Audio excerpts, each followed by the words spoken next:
The troubled and vital role universities in American economic strategy play today on Builders Live.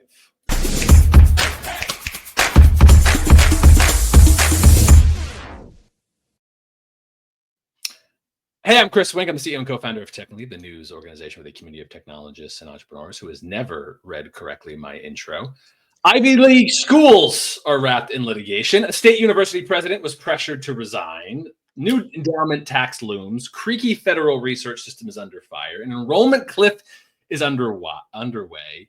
American universities are having a time right now, but we all know there ain't an ecosystem around the country that doesn't have some relationship to its university, be it a community college for workforce, be it an advanced research university for outcomes. Universities matter. We're going to talk about that and their role in economic development, ecosystem building, and the like. To do that, I'm joined by my friends Victor Hwang of Right to Start, Brackeen of Lightship Capital, and our co-host Maria Underwood is on baby watch, so we wish her well. Victor, Brian, thank you for being here. Thank you, Chris. Thanks for having us. Thanks for doing this. Every month we're here for you. All right, guys. We start positively each month. So why don't we start with that? Dig in for me. What's a recent bright light you've seen in ecosystem building?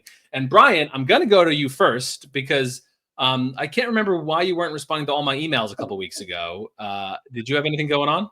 I had a small thing called Black Tech Week going on. Last year we were 4,400. This year we were 7,000. Yeah. Cincinnati, Ohio. Great time.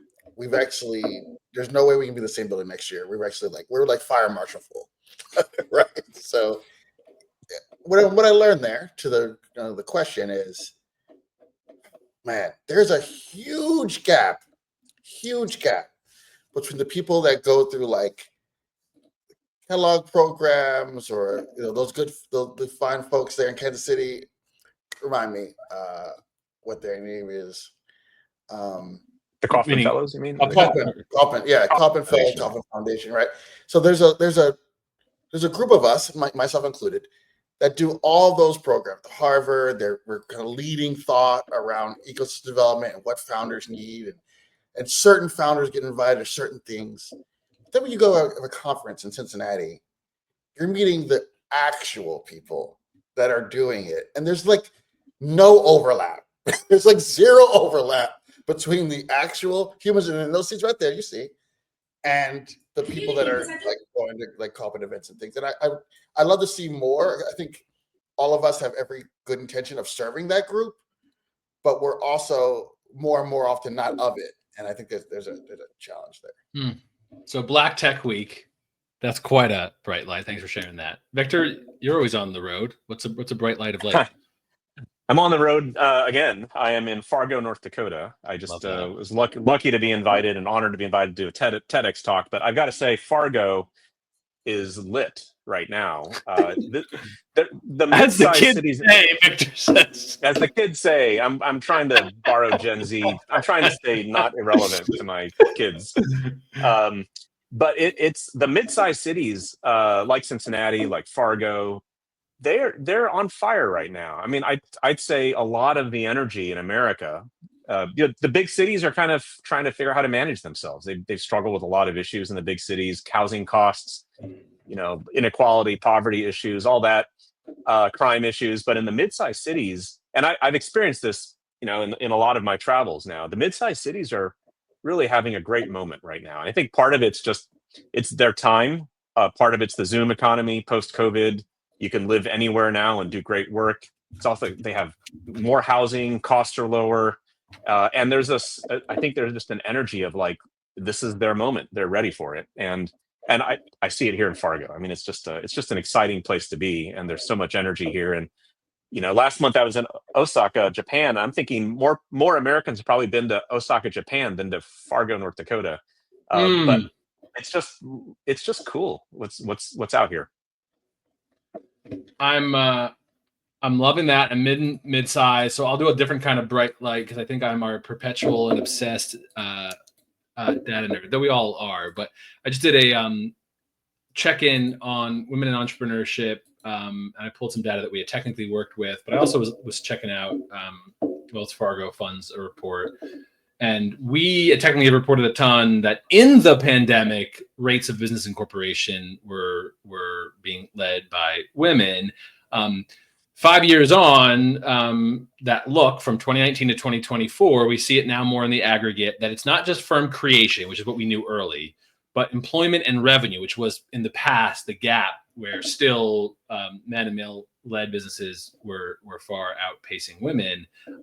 We see that slightly closing that gap, and so women's rate of businesses, women-led businesses, rate of employment and revenue are outpacing men, which just is how you get to something resembling more representations. I think that's going to be my bright light. I did a video because I'm quite obsessed with the venture capital number that we cite a lot. Yes, 2% of women-only businesses capture VC, but the share of businesses that have at least one female founder has been surging. And so now 1 in 5 venture capital dollars in 2024 went to a firm with at least one woman founder. So I think there's a lot of bright lights in women-led entrepreneurship that we should celebrate. So by the way, that data, I remember just a few years ago, the data on revenue was highly disparate. It used to be that male-owned companies were growing their revenue about 2x the rate of women-owned companies, and that seems to have reversed, which is really exciting to hear. And will be part of a future episode, no doubt. So, okay, those are our bright lights. Let's talk universities. Brian, Victor, did you guys can you give us a little window? Brian, Victor, did you do? I guess I don't know that. Did you guys do undergrad or any graduate studies? Where'd you do it? And give us a Victor, Brian university story. What were you guys as strapping college kids like? I had a prolific 3-month stint at Penn State University. Oh, interesting. All right, I didn't know that. Of my college career. Yeah, I knew how to code since I was 8 years old. So, you know, in our world, if you can code, you can code. If you can't, you can't.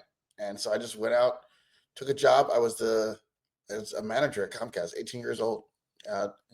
System support administration. Yeah. All right, we're going to come back to that. That's a great anecdote. I did not know that about you. This is why the journalists got to ask the questions. All right, I like that. Didn't know that. Victor, what about you? Well, I was very lucky, and this sort of ties into my story of entrepreneurship. I was when I was a teenager, I got into Harvard, but my parents couldn't afford to send me. And so one of the things they did was they took a second mortgage out on their house, so they kind of put it all on the line. And the second thing they did was they started a business, which they had never done before. And interesting. And so that's actually how I saw it happen firsthand, where they basically need to generate extra income. And so that started as, kind of an evening weekend thing, and eventually grew to become the source of income that paid for college for me and my sister, and built their little version of the American dream. And so I was very lucky because I got to go, but my parents came to this country with nothing. I mean, $300. And when my mom was pregnant with me, she was filling soda cans to make cash. And so soda machines to make cash. And so but business and entrepreneurship really became, the window for my family. So I saw it firsthand. And I think as we know so much about entrepreneurship, it's exposure and seeing role modeling and seeing how people do it really changes your life. Okay. Glad I asked that. Thank you guys for that. Well, so let me kind of reverse order then here. So I did a little social video that little popped across the 100K views this week, and I got a lot of comments about my fingernails, painted recently by my child. But I also got a lot of comments from a lot of undergrads or recent college graduates who are feeling some kind of way. And my social video was on this compelling data we're looking at a ton in economics. Maybe I'll pull this up. But starting in 2018, for the first time as the data goes back, recent college graduates have a higher unemployment rate than the overall unemployment rate. That was never true. Started becoming true in 2018 and it has accelerated and is still accelerating the last 2 years. So one, would you guys tell your kids to prioritize college right now if you had kids that were nearing college age? If you don't, talk to me a little bit about how you would advise your kids, and that will back us into the broader university story we're gonna have. Because I got kids, I'll answer, but I want to hear what you guys got to say. Victor, you got kids, right? Yeah, Victor, you go first. Okay, I got a 20-year-old and a 16-year-old, and the 20-year-old's in college right now. So you damn well better hope. Yeah, right. We did, and I know there's a lot of talk, and Peter Thiel is among them, saying, "Oh, who needs college nowadays?" And I think I think it's a very college is still, it's still a ticket and a validator, and it's still a gateway to to the American dream. That may or may not be shifting, and the colleges may or may not be able to catch up with the changes, but these changes don't happen overnight. College is still a big part of what you need. There's so many jobs that still require a college degree. And it's, what I guess the difference is, I would encourage my kids to study, and I really do, is to try to think about skills that can make them, as they say, T-shaped. I don't know if you heard of that concept of T-shaped people, Nope. which is they're both broad in that they can think in multidisciplinary ways and think about the world, but then they're also deeply vertical at the same time, where they've got a specific skill set that makes them really specialized too. And that came out of like design thinking, which is you want T-shaped people that are really, really good at something and also can think broadly. And so I think I've really encouraged the kids to be both, but it's hard to do, right? You think about most disciplines, and they kind of either go into the vertical or they go into the broad, but you really want people that have a little of both of that. I'm pulling up here for those watching the chart that I forgot within the story with my pal Brian that maybe we'll have to touch base on. But this is why is it weird formatting doing that? What the heck? I don't know what's happening with my formatting, but this chart is one of the more compelling ones for me of late, in which the green line is tracking recent college graduates, those aged 22 to 2027 who have completed the degree, and the blue line is the overall unemployment rate. And going back to the 80s, I think I did see a version of the data that goes back to the 70s. Always was true that recent college graduates had a lower unemployment rate. Flipped in 2018 and has been ballooning in the pandemic era. People are making some outsized claims. This came up with Brian and I on talking about software developers next year. But in the DMs and the comments I'm getting on social videos, understandably, their feelings about this. So, Brian, if you had, let's say, maybe a 13, 14-year-old where you're like not there, but you're talking about it, what are you saying about college to that kid of yours? So a couple things. And I love, and I'm so interested in Victor's answer, because it's the opposite. Victor's family did everything to give him a chance, right? And now it's essentially his responsibility to make sure that chance continues on, right? Can't have anyone else do that kind of sacrifice, right? Like they've done it, right? I'm the first person in 4 generations to not go to college. Interesting. Which is, it's the opposite. I had enough, whatever, right? Safety net to not go. And when it was time for her to go, it was actually the pandemic year, and I begged her not to go to college. Interesting. Not go forever, but I said, look, this is going to be a very strange year. There's going to be very little social interaction, right? Which is what college is about. People will tell you, yeah, I got a degree, but I really love the people, the network, all those other things. And so travel Europe, go to, this place or that place, learn a language in Latin America. Like, you could take a year to create the broadness that Victor talking about with the T, right? And then a year later, go and get your kind of depth in a subject matter. Ultimately, like a lot of kids these days, they're almost like more disciplined than we were, right? She was very interested in going, kind of pushing straight through.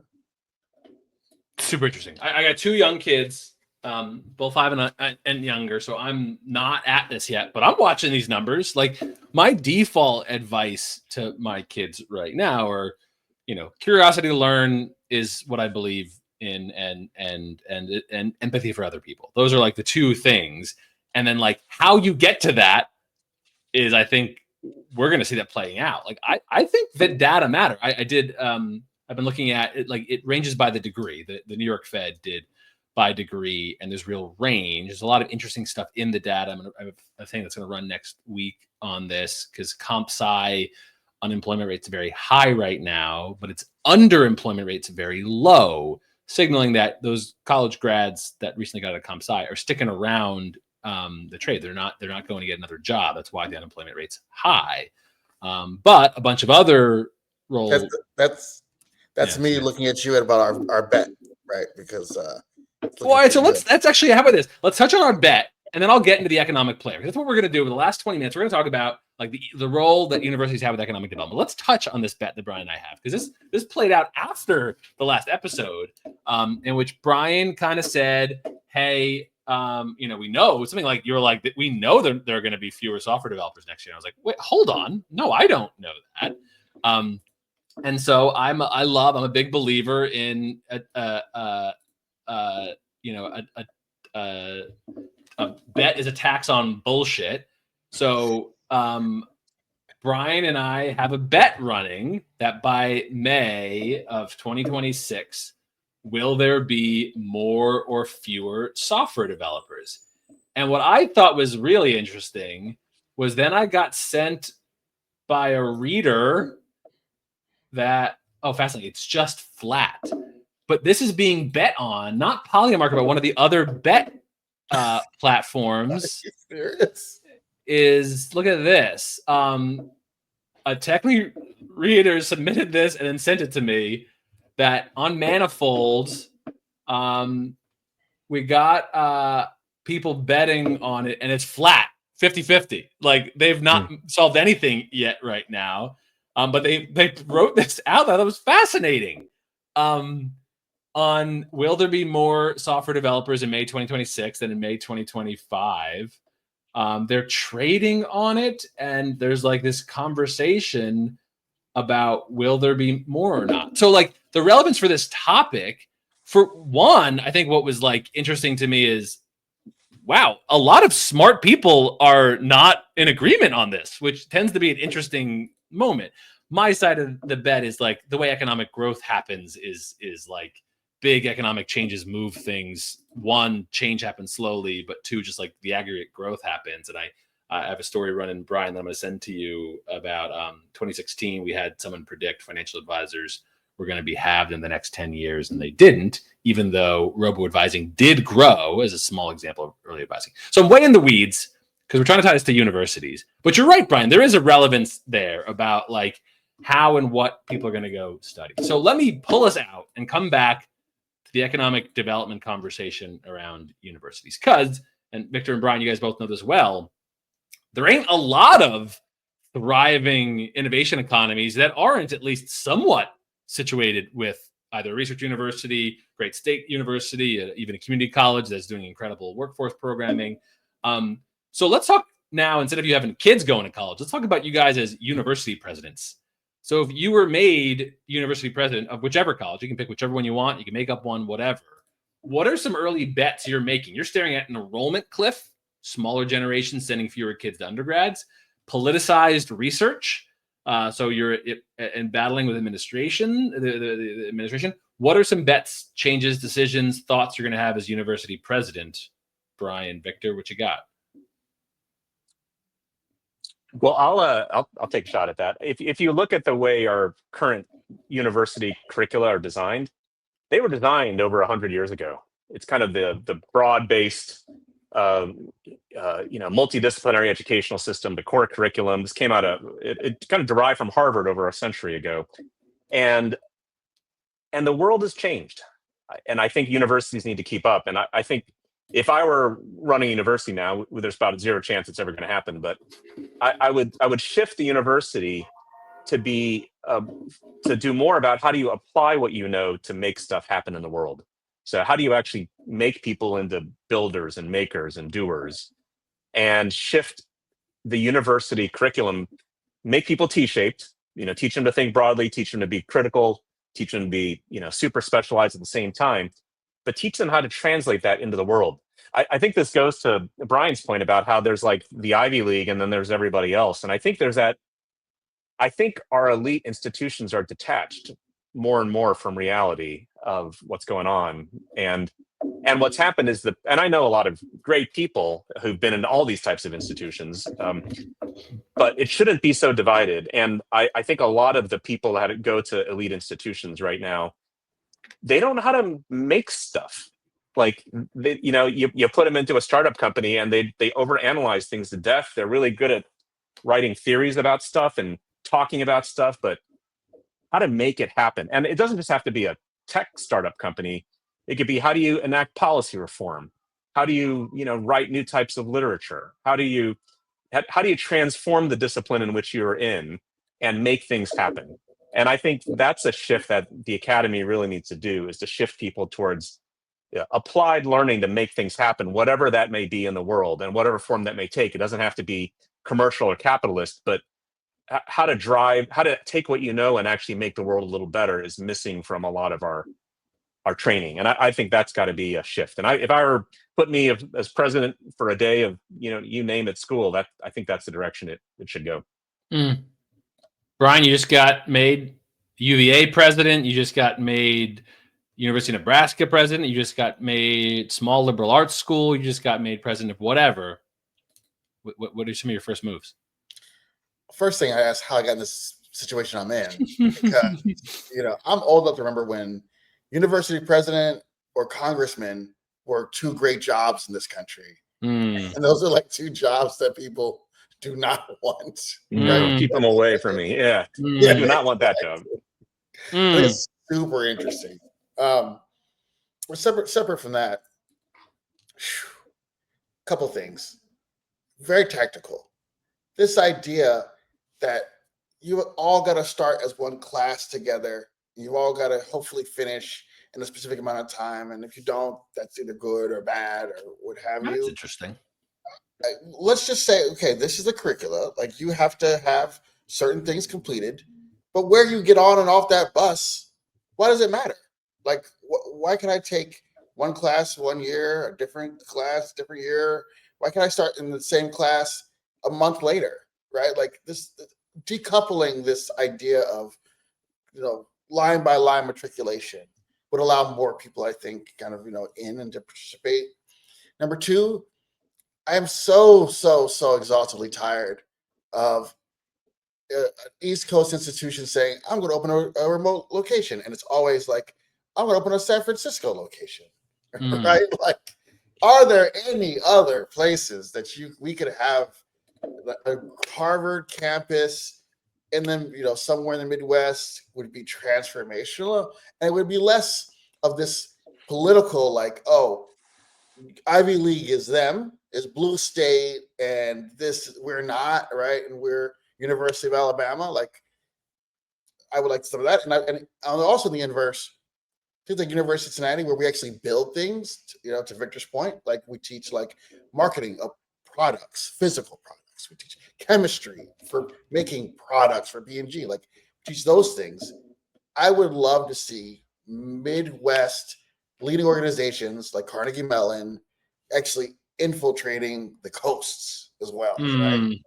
So let me push them once, then I want to get into like maybe town gown stuff, because I think that is like the most relevant thing for us of how do universities situate themselves within an ecosystem or what have you. But one, I'm sure, well, readers and viewers will be like, I run this entrepreneurship center over at this university. What are you talking about? All we do is focus on our undergrads on building. Or what are you talking about? I lead a lab with graduate students, and we're doing some of the most cutting edge work. So one, noting that, I think we all know that there are sensational work happening in academia, but you guys do make this point that I think there is like a brand thing that I think is almost the point you guys are most reinforcing, that somewhere we lost the plot. And I worried a lot as university is perceived as an elite institution, or like the Ivies as a luxury good as opposed to our best educators. That I think is profoundly unfortunate that it's gone kind of luxury brand. Can I just on that point exactly? It is not a vanity metric that you turn down 95% of people that apply. That is not a vanity metric. That is exclusionary. Like, you should want to find ways every day, like businesses do, to get more customers to try the product, right? Yeah. I mean, you won't be hated so much when you do that. I think that is, like, I've been called, like, it's maybe a little unfairly, but it's been pushed some as, the U.S. News and World Report, when they did a very successful insert that became an annual tradition of ranking universities. So publishing credit, very effective narrative builder. But then when one of those key metrics, you measure what matters, right? When acceptance rates became to be a way that you ranked, If you take a lot of smart people, just like there's like a comparison to social media, right? Like if you take 1,000 brilliant engineers and say maximize people's stickiness on this platform, those 1,000 engineers will do a really great job, and they did. They made an addictive platform. They're brilliant. And then universities have a lot of really smart people said, how do I boost my, or I guess decline my acceptance rate? A really bunch of smart people did that. They responded to the number. Victor, were you going to say something on that point? Yeah, well, people respond to incentives. I think you talked about all these great entrepreneurship centers at universities across the country, and there are probably hundreds of them that are just fantastic. I think what I'm talking about, which is what I think you guys are all agreeing, which is that means that those entrepreneurship centers, by and large, are at the fringes of the university. Yes, they're like yes. what the students have to go hunt for to say, Yes. I'm tacking this on outside of my major, and I'm trying to find a way to do as much of that as I can to kind of sneak into the rest of my work. And what I'm talking about is how do you move that to the core of the entire entrepreneurial experience? So a college becomes more like an accelerator for the rest of your life, as opposed to a vacation where you just kind of study things in abstraction. One concrete example of what I think of is Marshall University. So the former CEO of Intuit, Brad Smith, he retired from Intuit, and then and recently he became the president of Marshall University, which is the public institution in the southern part of West Virginia. And he, as far as I know, he is the first major public university in the country to require design thinking as part of the freshman experience. And when I asked him about why, he said, "Look, these kids, the majority of the kids, these are first-time college families. These are people coming from rural areas of West Virginia." He said, "I want to teach them how to be scrappy so they know how to solve whatever problems in front of them." And that speaks to that West Virginia experience, but I'd say it has broad applicability to the whole country, which is how do you teach kids to not just learn stuff, but to actually be scrappy and solve problems in front of them by using what they know. And it shouldn't just be that one university teaches design thinking. Like that type of thinking should be modeled everywhere, whatever you call it, design thinking, project-based learning, entrepreneurial, whatever. People should learn how to make stuff and do stuff as part of their collegiate experience. And then I think suddenly it's useful for people. Like they go there to be able to take stuff and learn how to survive in the world. So sensibly, we spent a chunk of our time here, like in the one part of a university's work, the consumer product, undergraduates and some graduate students who come in, and that kind of experience. But I think the other part of this conversation of like how universities fit into local economies is them as employment centers, which we can talk about, good, bad, or other. Houses of research, some of the actual origins of kind of universities. And here I want to shout out, with Maria being out, I almost got my bud Deb Diamond to join us from the Philadelphia Fed, because she leads the Fed's anchor institutions economy dashboard, which has taken a lot of look about like the economic impact of universities writ large. And I'm just pulling up some of the data that they have on the dashboard on like the GDP impact for the region, et cetera. It's like large regions with multiple universities, blah, blah, blah, blah. The ranking isn't the point. The point is that these are major institutions. And like that seems to be one of the things that are most perilous. Because I think you guys know that. Know this better than I do. A lot of those mid-sized regions that you talked about, Victor, those ecosystems often have the research that might have the entrepreneurship center, or the kind of business professors really engaged, or it might spin off talent from those universities, either as professors or graduate students or undergrads who are then part of the ecosystem. Best case scenario, this is where some of the ideas come from. Like there's a breakthrough invention that gets shepherded from university through a tech transfer office and gets commercialized out the other end. This is what we thought academia was supposed to do for our local economies. Do you worry about the position of universities as anchor institution for the entrepreneurship, innovation economies that we do work in? What does 10 years look like? Do you view this as a threat or a brief storm in an otherwise steady ocean? Oh, I think it's a threat. I think, even if you just look at the financial statements of universities now, they're under serious stress. they're barely covering, the cost of doing business, or not at all, and they're having to be subsidized more and more by the public sector that doesn't want to subsidize them. So I think this is the great challenge of what is the university for in an era where people can learn anything anytime. As Brian said, it doesn't have to be all at one time. You could imagine, universities as ecosystems of continuous learning. Why not? Like, why can't they be membership based, where you can subscribe for your entire life to be able to learn? And so moving from that model that was designed over 100 years ago to what we need today, I don't know if folks are seriously looking at revamping the entire structure. I think they're kind of tinkering on the edges. It's like adding like a new muffler onto an old car as opposed to redesigning the car. I think we need to redesign the car at this point. And I think that seems to be only accelerating right now. I'd say, yeah, let's the car manufacturers redesign cars every 5 to 10 years. Why not redesign this automobile? You can't just keep adding aftermarket parts onto this thing anymore. Okay, please. No, I'm struck by the Midwest, particularly the Rust Belt's near-death experience, and how that forces you to reinvent yourself, right? To our earlier points. One of those things is the Ohio IP Promise. Essentially, the state of Ohio decided for all of its institutions in the whole state, okay, here is one set of docs you're going to use for all tech transfer.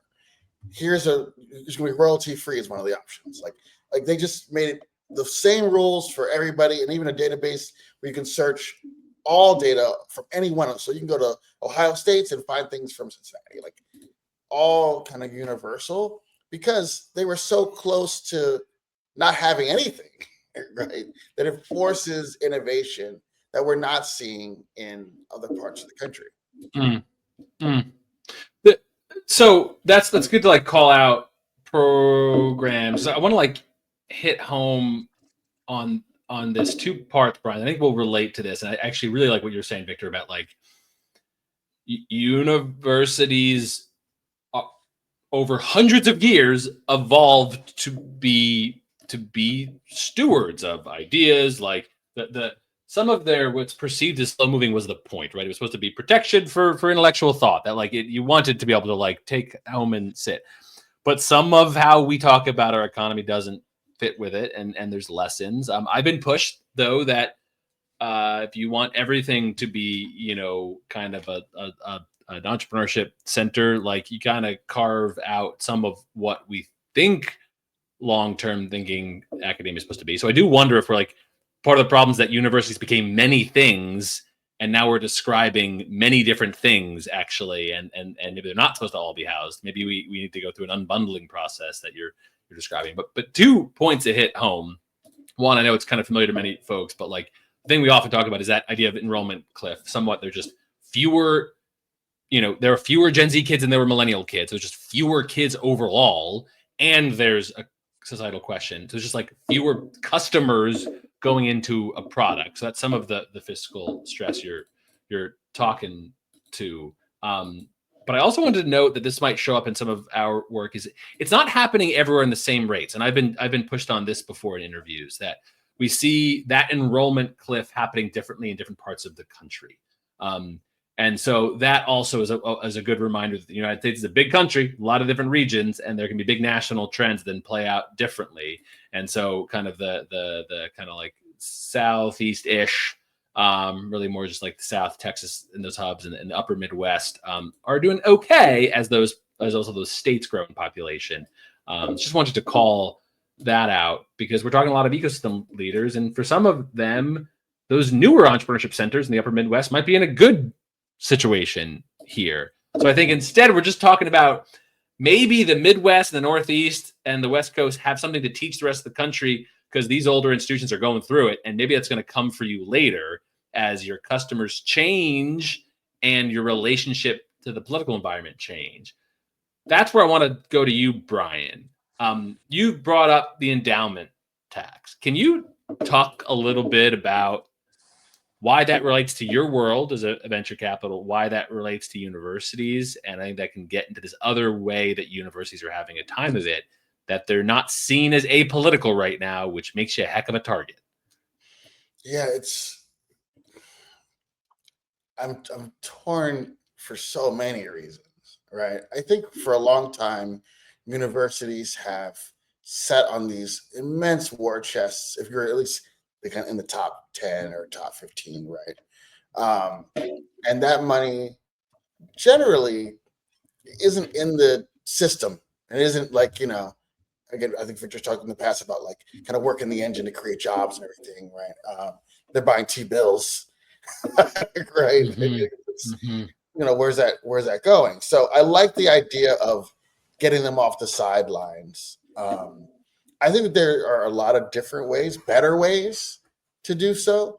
And I would have liked to have seen kind of more carrot versus stick tax policy to get them to move in. Let me just touch just a quick sense of what is it though, Brian? Give us the quick like what do we even mean by the endowment tax? Oh, gotcha. So, oftentimes people go to school, they do well, they either kind of pass away or during their life, right? They give money back to the university. That doesn't go dollar for dollar to a student. It actually goes into essentially a giant bank account. And then that money is invested, and about 5% of the earnings of that every single year, that's what ends up in either students' hands or programming, or kind of keeps the lights on, so to speak, for these institutions. So when we say Harvard has $33 billion, they're not walking around with $33 billion in their pocket that generates, still large amounts of money. That's what they use to give scholarships and things of that nature. The goals, going back to my earlier point, is that money can't just be in kind of investments that don't create other opportunities for people. It'd be great if we could move it in investments that like privates or other things. Even real estate investment, they're building more housing in a country that needs more housing, right? It's still very positive. I think there should be tax policy to move them in that direction without just simply taxing them out of business. One of the through lines that I feel comfortable saying between the Doge conversations in federal government and how we're approaching universities right now in this administration is there are very real challenges to confront in our federal government and in the university systems, including I do not feel comfortable with our elite universities being luxury brands and private, hedge funds with mascots. I don't feel good about that. These are real conversations to have, but I regret that we seem to be promising we will not address them by making them a deeper political issue. So, Brian, if you were a university president and you were made a university president of an elite university that has an enormous endowment that now is facing political pressure on your research grants, you might have some complicated relationships to your own endowment, but everyone else is doing it and you are in a competitive environment. What are some of the things you do? You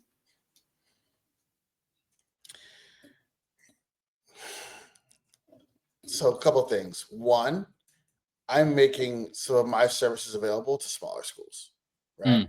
There are hundreds of employees at some of these financial groups of these institutions, right?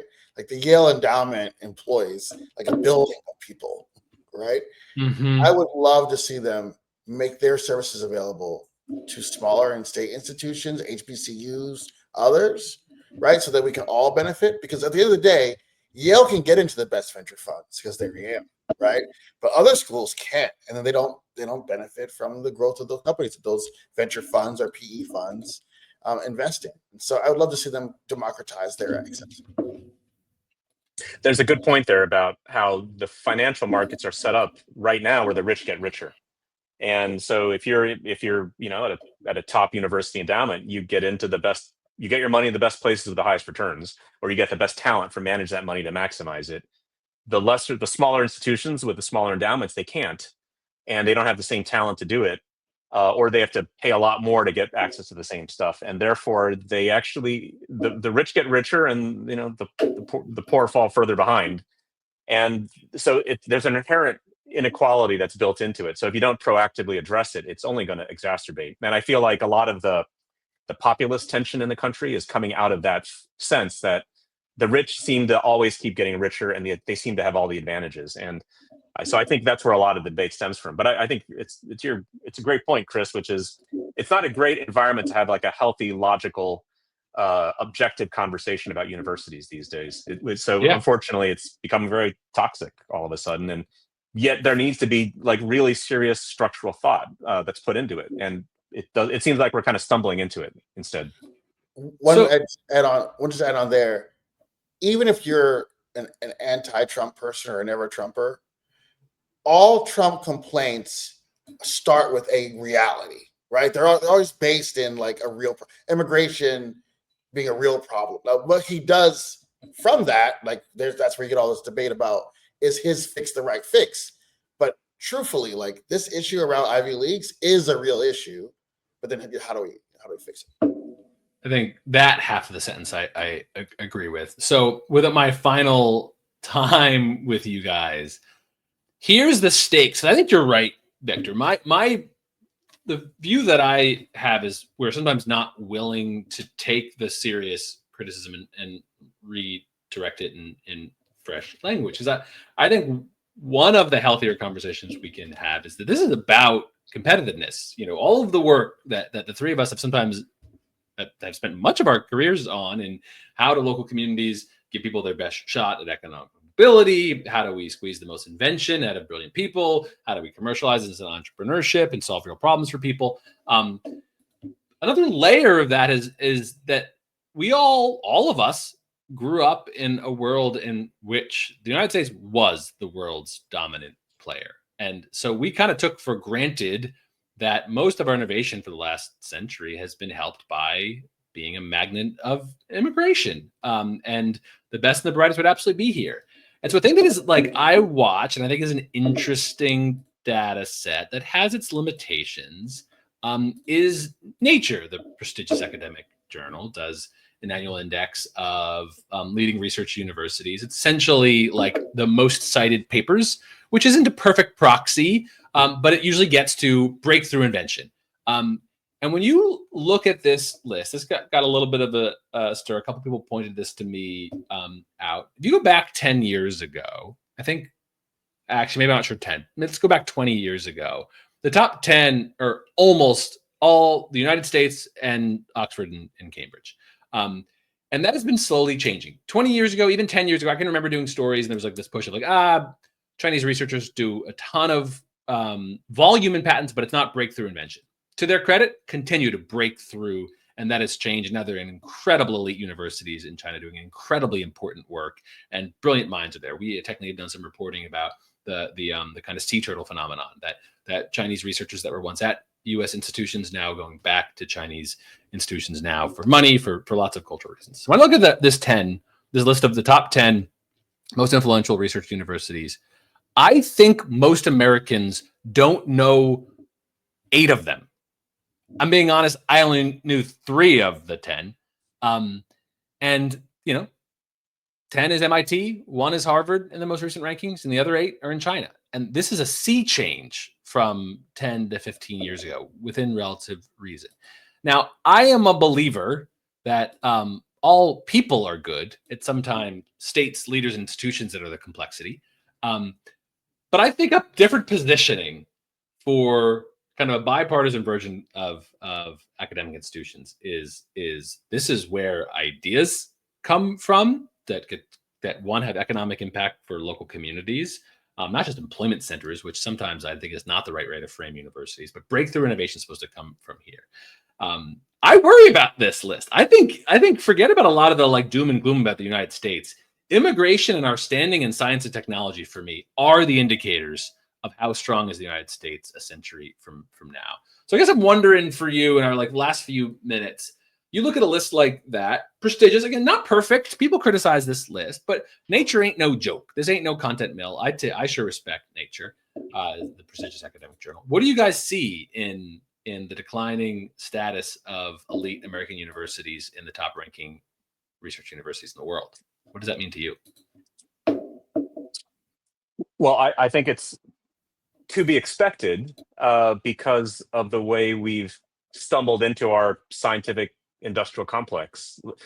The way it was designed, came out of out of World War II, right? Vannevar Bush, and the way the scientific industry was developed, scientists as independent researchers.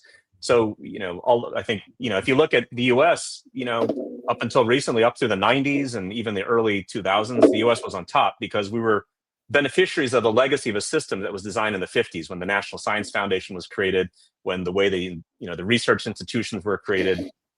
And we haven't had a fundamental redo of that ever since. And what's happened is the opposite, which is we provided a training ground for the world. And then when they graduate with their graduate degrees, they have to leave this country because they couldn't stay here and start businesses because we forced them to have to go through a really complex immigration process. So we actually trained up the best minds in the world and sent them back home again. And we are seeing the results of that right now.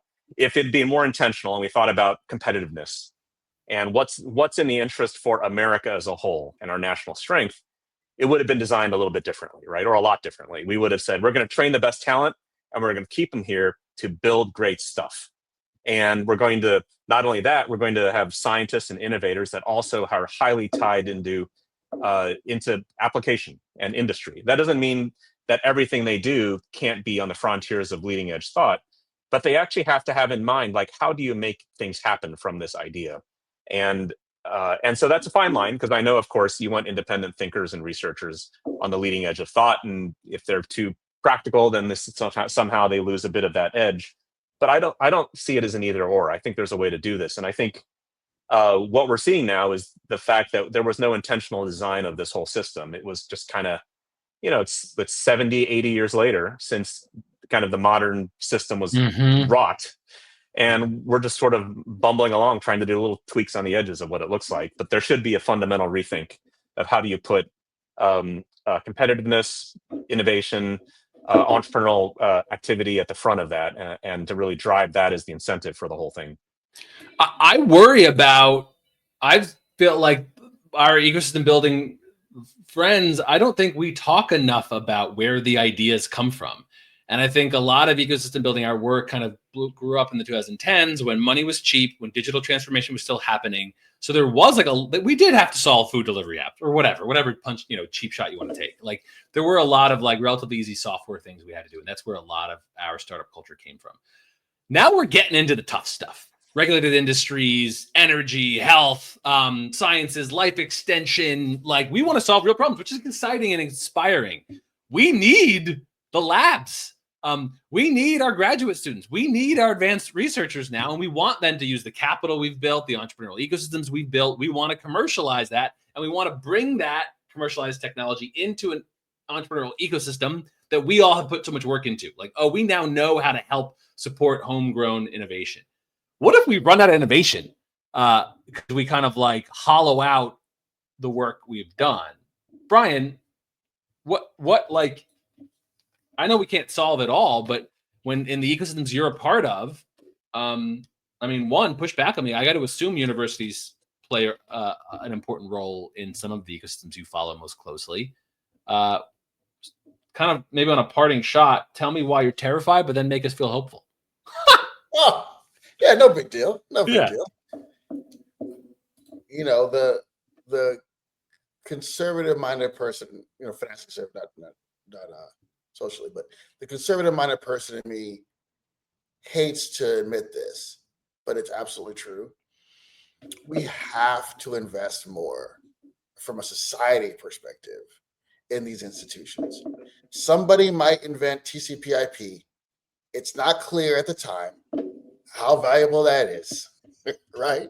But what is it doing for us today, right? As a protocol, it's so ubiquitous that we don't even know. People don't, in their day-to-day lives, don't even know how these packets are moving, right? That's an investment that we have to make. We had to make that investment, not just for us, but for the whole world.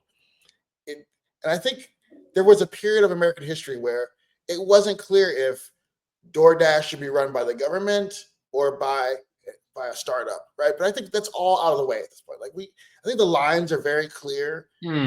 Let innovation in certain tasks be led by these amazing ecosystems, but there are some jobs and there's some tasks that are not going to make anybody money in this lifetime, and those things have to be funded. Just have to be. Universities, there is not a vibrant ecosystem in our country that is not situated in some form or way to a university.